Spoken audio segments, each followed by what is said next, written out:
Step into an elevator. Any elevator. A hotel lobby, an office tower, an apartment building at midnight. And before the doors even finish closing, your eyes do something you never consciously chose to do. You look at yourself. You check your hair. You straighten your collar. You stand up just a little taller. Stay with me, because by the end of this, you're never going to do that again without thinking about what I'm about to tell you. It happens almost every time, in almost every elevator on Earth. And it happens because, decades ago, someone bolted a mirror to that wall on purpose for a reason that has nothing to do with vanity, and everything to do with a problem nobody could solve any other way. Because think about it. An elevator is a small metal box hanging on a cable. The motor doesn't care if you can see your reflection. The cables certainly don't. So why does this one feature, in one of the most purely mechanical machines we use every day, show up almost everywhere? The answer involves a wave of angry letters, a psychological trick nobody expected to work, and a safety law hiding in plain sight. And near the very end, there's one detail, the real reason mirrors are still required by law in some buildings today, that most people never notice, even after riding elevators their entire lives. Keep that in mind. We're getting there.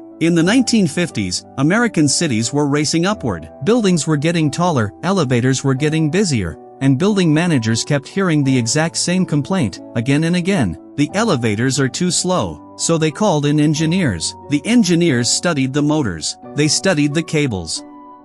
They timed every trip down to the second. And what they found should have ended the conversation completely.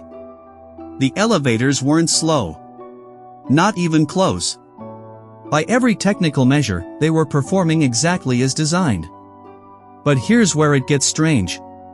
The complaints kept coming anyway. Riders swore they'd waited 5 minutes for an elevator that arrived in under 60 seconds. They described rides that felt endless, rides that, on paper, lasted barely longer than a phone ringing twice. The engineers tried the expensive fix first. Faster motors. Stronger cables. Smarter routing. It cost a fortune. And the complaints barely moved. That's when somebody finally asked the right question. Maybe the problem was never the elevator.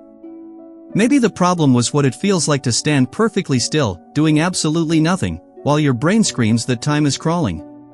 Now here's the part almost nobody knows. Psychologists have a name for this. They call it occupied time versus unoccupied time. Give a mind something to focus on, and minutes disappear. Give it nothing, just silence, strangers, and a blank wall, and those same minutes stretch like taffy. An elevator ride is unoccupied time in its purest form. No scenery. No task. Nothing to do but stand 2 feet from a total stranger and stare at a door, waiting for a number to change. So a handful of engineers proposed something almost insultingly cheap. Instead of rebuilding the machine, they gave people something to look at. They hung a mirror. And the complaints didn't just drop. They nearly vanished. Nobody had made the elevators 1 second faster. They had simply changed what people were doing while they waited. Stick with me here, because the next part is where this story stops being about elevators and starts being about you, the exact thing you did 30 seconds ago without even realizing it. Why a mirror, specifically? Why not a painting, a clock, a screen? Because nothing else offers what a mirror offers, an endless, deeply personal subject that never runs out of material. You. Remember checking your hair at the start of this? That wasn't random, and it wasn't really about your hair at all. People check their reflection, adjust their posture, glance sideways at other riders without ever making real eye contact, which quietly solves a second, even more uncomfortable problem.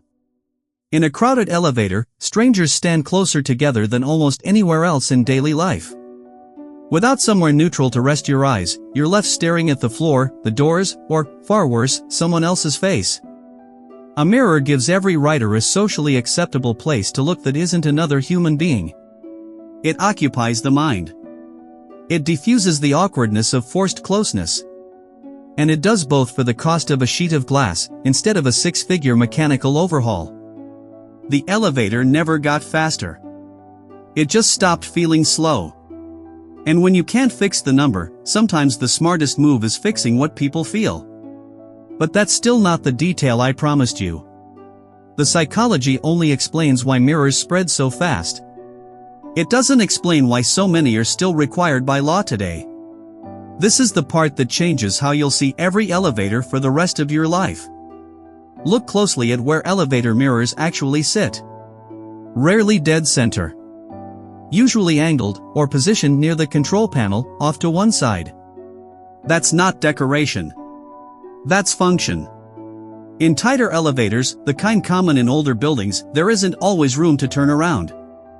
For someone using a wheelchair, backing out without being able to see what's behind them isn't an inconvenience. It's dangerous. A well-placed mirror fixes that instantly. It lets a rider see the doors, the hallway, and anyone standing behind them, without ever needing to turn their body in a space barely big enough to hold them. What began as a trick to distract impatient office workers eventually became something else entirely, a genuine accessibility standard, written directly into building codes in many places today. The story usually traces back to the same era. American engineers, mid-century, buried under complaint letters about a wave of newly built high-rises. The exact building and names shift depending on who's telling it, but the shape of the story never changes. A nearly accidental discovery, made for almost no money, that reshaped an entire industry. And here's that detail I told you to remember. Watch people in a mirrored elevator, and you'll see it every single time. Almost no one stares at their own reflection for the whole ride. Their eyes drift. Up to the floor numbers. Back to the mirror. Down to a phone. Back to the mirror again. That constant, tiny movement of attention is the entire point. It was never really about vanity, not for you 30 seconds ago, and not for anyone who's ever ridden an elevator. It's about giving the brain small, repeated tasks to chew on, so the stillness of waiting never has time to settle in. Each glance resets the clock in your head just enough to make the whole ride feel shorter.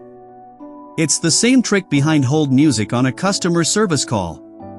The same trick behind a progress bar crawling across a loading screen. The same trick behind the flashing countdown at a crosswalk. Give people something to track, and the wait shrinks, even though the clock behind it never moves at all. So next time you step into an elevator, watch yourself do it. Watch your eyes go straight to that mirror before the doors even close. You'll check your hair. You'll straighten your collar. You'll stand up just a little taller. And now you'll know exactly why. It never needed a faster motor. It never needed a bigger budget. It just needed someone brave enough to ask the right question.